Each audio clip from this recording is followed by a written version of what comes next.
The music stopped. Not slowly. Not gently.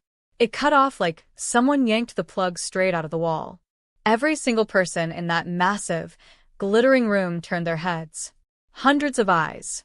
Hundreds of mouths falling open. All of them are staring at the same thing. A man in a sharp black suit was walking straight toward Zara. He was tall, calm, and cold, the kind of calm that is actually more scary than anger. His face was like stone. His eyes were dark and unblinking. The expensive watch on his wrist caught the light as he reached out and gently touched her shoulder. Zara froze. She had never seen this man before in her life. But somehow, the whole room clearly knew who he was. Because when he moved, people stepped back. When he spoke, even the air in the room seemed to hold its breath. He leaned down slightly and said 4 words directly into her ear. "Your boyfriend is upstairs." Zara blinked. She almost smiled, almost asked if this was some kind of joke. But then he finished the sentence. "With my wife." The champagne glass slipped right out of Zara's hand. It shattered on the marble floor like a tiny explosion, and the sound echoed through the dead-silent room. Nobody moved to clean it up. Nobody laughed. Nobody even breathed too loud. Because the man standing in front of Zara was not just any man at a party. He was Jin-Ho Park, and in this city, that name meant only one thing. Power. Danger. And absolutely no mercy. But wait, how did Zara even end up at this party in the first place? To understand that, we have to go back to the very beginning. CTR break clapperboard before we go further. If you are new here, welcome. And tell us in the comments, where are you watching from right now? Drop your city, your country. Let's see how far this story travels. Now, let's go back to where it all began. 3 weeks earlier, Zara Brown was just a regular 26-year-old woman trying to figure out her life. She worked at a small graphic design company downtown, made decent money, had a cozy apartment with 2 plants she kept accidentally forgetting to water, and one boyfriend named Marcus. Marcus was handsome, charming, the kind of man who always knew the right thing to say, and always smelled good. He had a wide smile and smooth talk, and when Zara first met him at a coffee shop 14 months ago, she thought she had finally found something real. And for a while, she believed she had. Marcus worked in business consulting. At least, that was what he always said whenever she asked. She never pushed too hard. She trusted him. That was her first mistake. One Thursday evening, Marcus came home buzzing with excitement. "Baby," he said, dropping onto the couch beside her, his eyes wide and bright. "I just got us invited to the biggest party of the year." Zara looked up from her laptop. "What party?" "The Park Industries annual gala." He said it like those words should mean something huge to her. She frowned. "Park Industries? That's the big Korean business group, right? The one that owns like half the buildings downtown." Marcus grinned. "Exactly. And one of my clients knows someone on the inside. We got 2 spots on the guest list." He grabbed her hand. "Zara, people spend years trying to get into this thing. This is a big deal." She looked at him for a long moment. Something felt slightly off, a tiny little feeling in her stomach that she could not quite name. But Marcus was smiling so big, and his excitement was contagious, and she told herself she was just being paranoid. "Okay," she said. "I'll come." That was her second mistake. The night of the gala arrived fast. Zara wore a deep burgundy dress that her best friend Kezia had helped her pick out. It hugged her figure perfectly and made her feel like $1 million. She did her hair up, put on her good earrings, and when she looked in the mirror before leaving, she felt confident, beautiful, ready.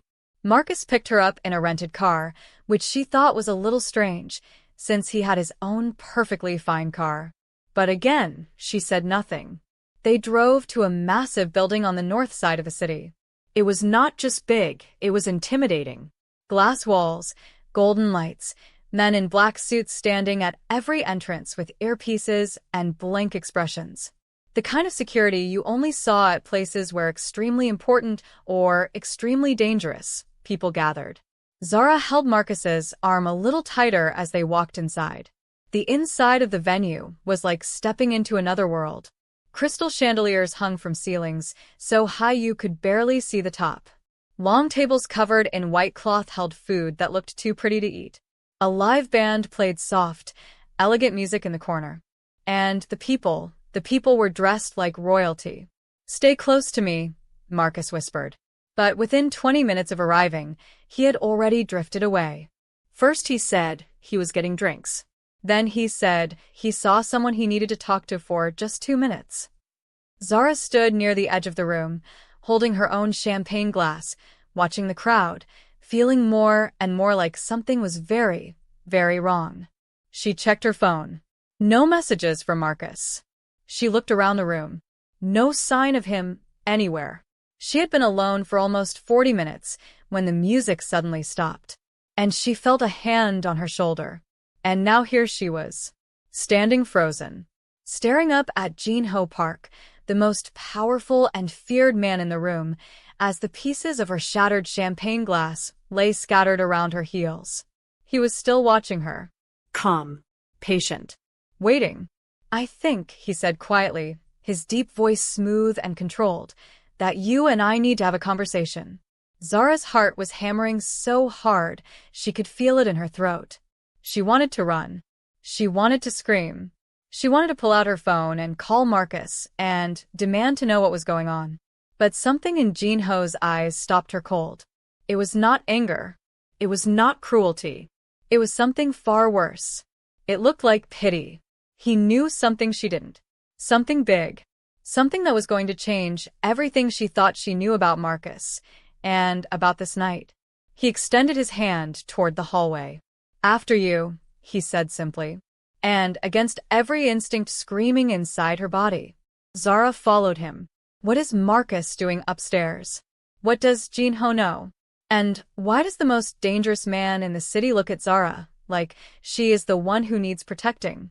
Zara's heels clicked against the marble floor as she followed Jin-Ho Park down the long hallway. Every step felt heavy, like walking toward something she could not take back. The noise from the party behind her faded slowly, the clinking glasses, the low murmur of 100 conversations, the soft music starting back up again. All of it melted away until it was just the sound of her own breathing and the quiet, steady footsteps of the most dangerous man in the building walking right beside her. She kept sneaking glances at him. Jin-Ho was maybe 40 years old. Broad shoulders. Sharp jaw. Hair so neat it looked like not a single strand would dare move without permission. His suit was perfectly tailored, dark navy with a thin pinstripe, and his cufflinks caught the light with every step. He looked like a man who had never once been nervous about anything in his entire life, which made Zara even more nervous. "Where are we going?" she finally asked. Her voice came out smaller than she wanted it to. Jin-Ho did not look at her. "Somewhere quiet," he said. "Somewhere private." Private. That word hit differently when it came from a man whose name made an entire room go silent. "I don't even know you," Zara said, slowing her steps slightly. He stopped walking and turned to look at her then. Really look at her. His dark eyes were steady and unreadable, but there was something in them. Not warmth exactly, but something close to it. Like respect, maybe. "My name is Jin-Ho Park," he said. "I own this building. I organized this event. And I invited your boyfriend here tonight for a very specific reason." He paused. "A reason that has nothing to do with business consulting." The air left Zara's lungs. Business consulting.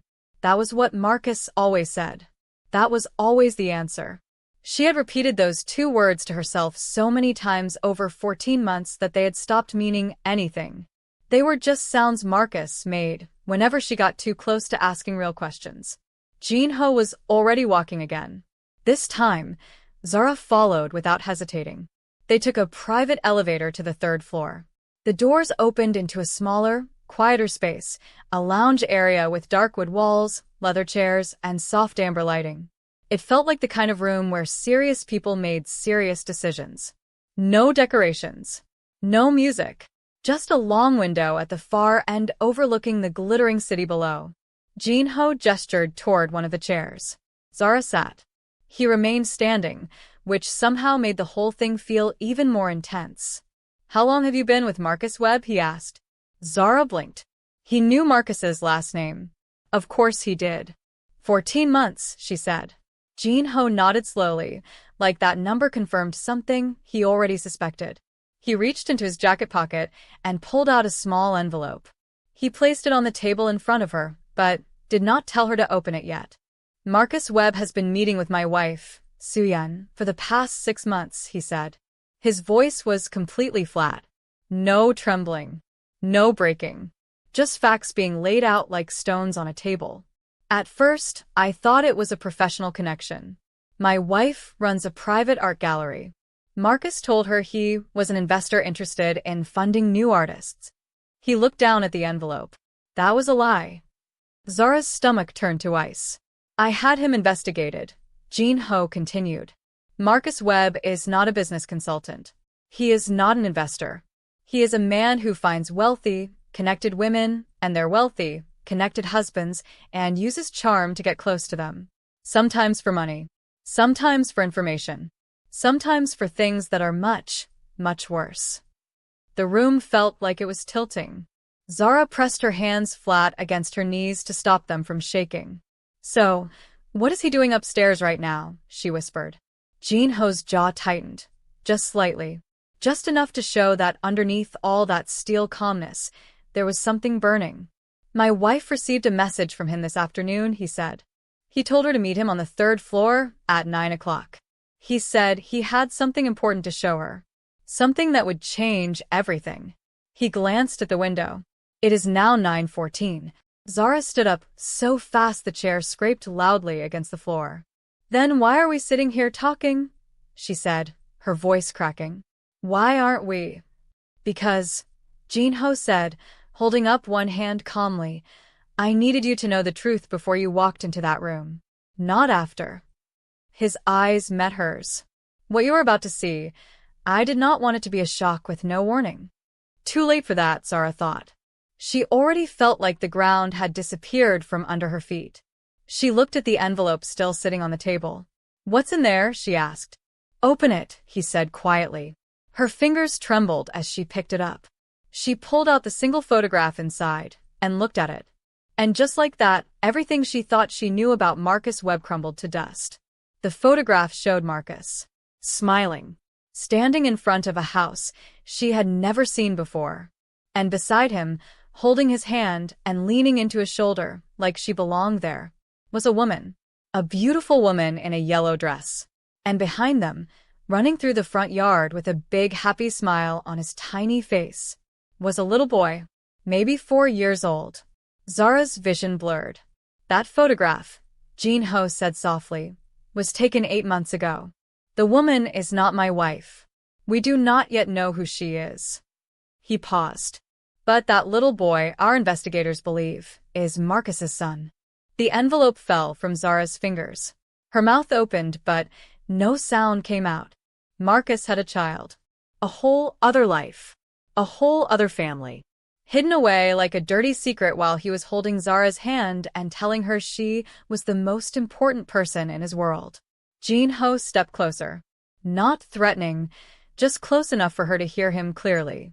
Now, he said, his voice dropping low, would you like to go upstairs and get some answers? Zara wiped her eyes with the back of her hand. She straightened her spine. She lifted her chin. Yes, she said. Her voice was not small anymore. They walked to the staircase at the end of the lounge together. Jin-Ho pushed open the door to the 4th floor corridor, and the first thing they heard was voices. 2 voices. One male, one female. Coming from behind the second door, on the left. Marcus's voice. And a woman's voice Zara did not recognize. Jin-Ho placed his hand on the door handle. He turned to look at Zara one last time. Are you ready? She looked straight ahead at that closed door. Her jaw was set. Her eyes were dry now. Sharp and clear. Open it, she said. Jin-Ho pushed the door open. And what they saw inside made even him go completely still. The room was not what either of them expected. Zara had prepared herself for the worst. She had built up a picture in her mind during those long seconds walking down that corridor. Marcus and some woman tangled together, caught red-handed, looking guilty and stupid. She had rehearsed the anger. She had practiced the words she would say. But this was not that. Marcus was standing in the middle of the room with his back against the wall and pure terror written all over his face. His shirt was untucked. His tie was loosened. And his hands, both of them, were raised slightly in front of him, like a man trying to show he was not a threat. Across from him stood a woman. She was Korean, elegant, maybe 35 years old, with sharp cheekbones and long dark hair pinned back neatly. She wore a silver gown that probably cost more than Zara's entire wardrobe, and in her right hand, pointed directly at Marcus's chest. It was a gun. Zara stopped breathing. Jin-Ho went completely still beside her. That unshakable calm he had carried all evening, the stone face, the steady eyes, cracked. Just slightly. Just enough. Because the woman holding the gun was his wife. Soo-Yun Park. Soo-Yun, Jin-Ho said. His voice was low and controlled, but Zara could hear something underneath it now. Something human and raw. Put it down. Soo-Yun did not even look at him. Her eyes stayed locked on Marcus like laser beams. He lied to me, she said. Her voice was quiet, almost gentle, which somehow made it 10 times more terrifying. For 6 months, Jin-Ho. 6 months he sat across from me in my gallery, drinking my tea, looking at my artist's work, telling me he believed in what I was building. Her grip on the gun tightened. And every single word was a performance. Marcus's eyes darted toward the door, toward Zara, and for one brief second, she saw it. The thing she had never seen on his face before in 14 months together. Shame. Real, ugly, undeniable shame. Zara, he started. Don't, she said. One word. Flat and cold as concrete. He closed his mouth. Jin-Ho took one slow step into the room, hands visible, palms open.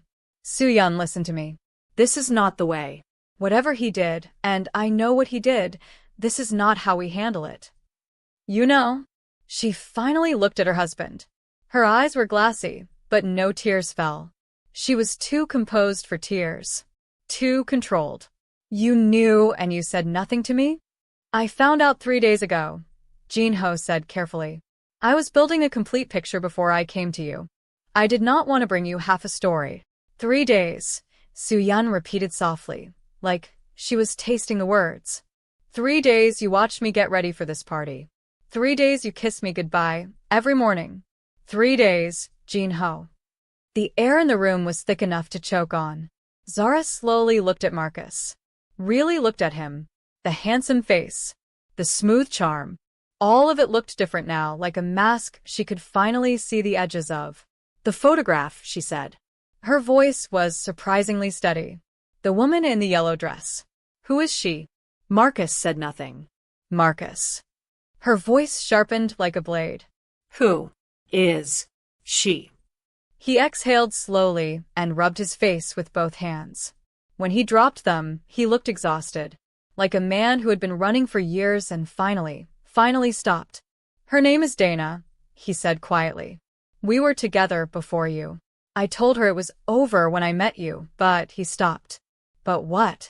Zara said. But I never really ended it. The words landed like a slap across the face. 3 people. He had been juggling 3 people. Zara. Soo-Yun. And Dana, who had a child with him. A little boy with his father's smile running through a front yard that Zara had never even known existed. Soo-Yun laughed softly. It was not a happy sound. You are unbelievable, she said to Marcus. You walked into my life looking for what exactly? Money? Connections? Did you think I would introduce you to my husband's network? Give you access to our business contacts? Marcus said nothing, which was its own kind of answer. That is what this was, Jin-Ho said, his voice harder now. Our investigators found communications between Marcus and a man named Derek Choi, a former associate of mine who has been trying to build a competing operation for 2 years. Marcus was sent to get close to Soo-Yun, to extract information about our business structure, our partners, our finances. Zara felt her stomach drop all the way to the floor. Marcus was not just a cheater. He was a spy. The gallery, Soo-Yun said, her voice breaking for just 1 second before she caught it. I told him things, Jin-Ho. I thought he was a friend. I thought. She stopped herself. Reset. Lifted her chin. I told him about the Singapore deal. The temperature in the room seemed to drop 10 degrees. Jin-Ho's entire body went rigid. The Singapore deal, Zara did not know what that meant. But from the look on Jin-Ho's face, it meant everything. It was the kind of information that could bring an entire empire crashing down. Marcus slowly lowered his hands. And then he did something nobody in that room expected. He smiled. Not the warm, charming smile Zara had fallen in love with. Something else entirely. Something colder. Calculated. Like a mask finally being taken off and thrown on the floor. The Singapore deal is already done, he said quietly.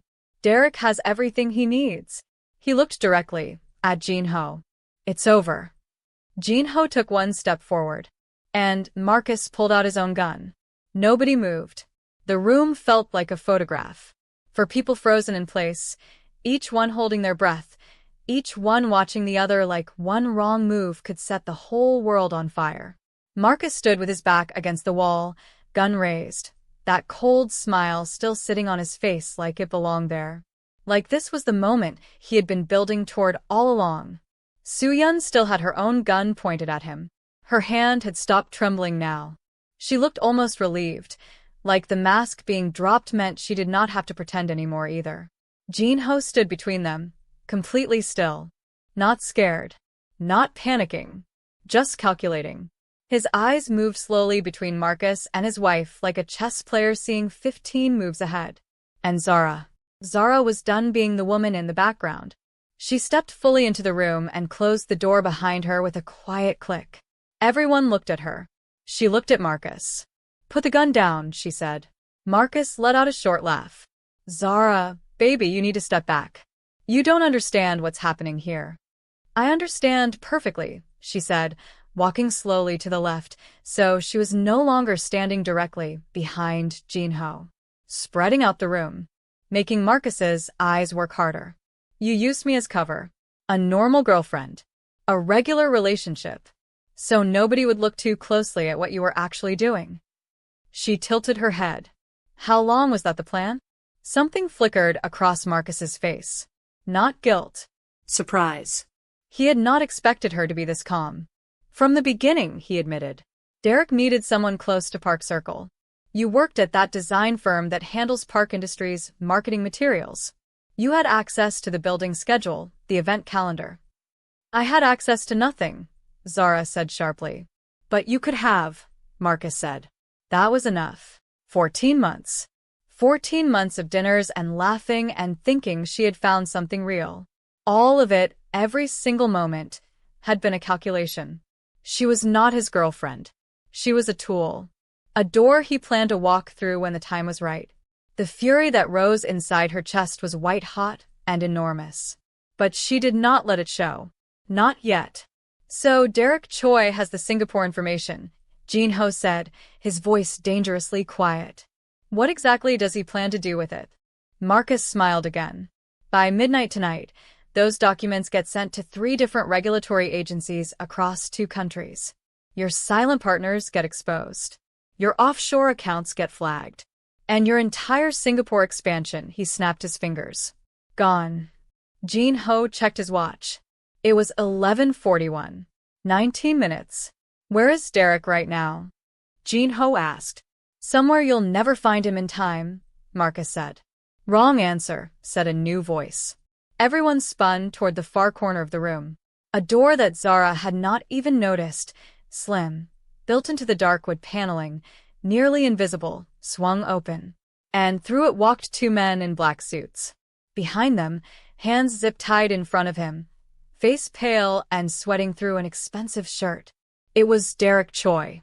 Marcus's smile disappeared so fast it was like it had never existed. We found him in the parking structure 20 minutes ago, one of the suited men said to Jin-Ho. His driver tried to run. He did not get far. Jin-Ho nodded once.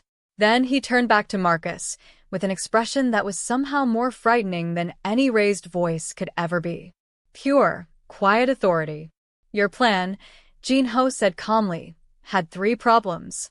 First, I've been aware of Derek's operation for 11 months. Not 3 days. 11. I allowed it to continue because I was building a case that would end his network permanently, not temporarily. He clasped his hands behind his back. Second, the Singapore documents he received were not real. My legal team prepared a convincing false version 8 weeks ago specifically for this moment. Every account number, every partner's name, all of it was fabricated. He let that sink in. And third, he looked at Zara. I called her before I approached her tonight, he said. I spoke to Zara 3 days ago. Explained everything I knew. I asked for her help. The entire room turned to stare at Zara. Marcus's mouth fell open. You what? Zara reached into the small clutch bag hanging from her wrist and pulled out her phone. She turned the screen toward Marcus so he could see the recording app. The timer read 1 hour, 12 minutes, and counting. Every word you just said, she told him softly, is on there. For the first time all night, Marcus Webb had absolutely nothing to say. His arm dropped. The gun lowered. Not because he chose to surrender, but because the fight had already been lost before the party even started, and he was only just now realizing it. One of Jin-Ho's men stepped forward and took the gun from his hand. Marcus did not resist. He looked suddenly smaller. Like all the charm and calculation had been air inside a balloon, and now somebody had let it all out. He looked at Zara one last time. I did like you, he said quietly. For what it's worth. That part wasn't completely fake. Zara looked at him for a long moment. At the face she had trusted. The voice she had believed. The hands she had held. It's worth nothing, she said simply. And she meant it. 2 weeks later, Zara sat in a small coffee shop 3 blocks from her apartment. The morning sun came through the window and landed warm across the table. She had a cup of good coffee, a new sketchbook open in front of her, and for the first time in 14 months, maybe longer, she felt clean. Like something heavy had been lifted off her shoulders without her even realizing how long she had been carrying it. Her phone buzzed. A message from an unknown number. The case closed this morning. Derek and Marcus both accepted plea deals. Thank you for what you did. You were braver than you know. JHP. Zara smiled at the screen. Then she put the phone face down, picked up her pencil, and started drawing. She did not know what came next. She did not know where the road was going or who she would meet along the way. But she knew one thing clearly and completely now, something she should have known all along. She was no one's background character. She was the main story. And it was only just beginning. And that, right there, is where we leave Zara Brown stronger, wiser, and completely free. Marcus thought he could use people like chess pieces and walk away clean. Derek thought money and strategy could bring down an empire. And Soo-yeon learned that sometimes the people who smile the warmest are the ones you should watch the closest. But Zara?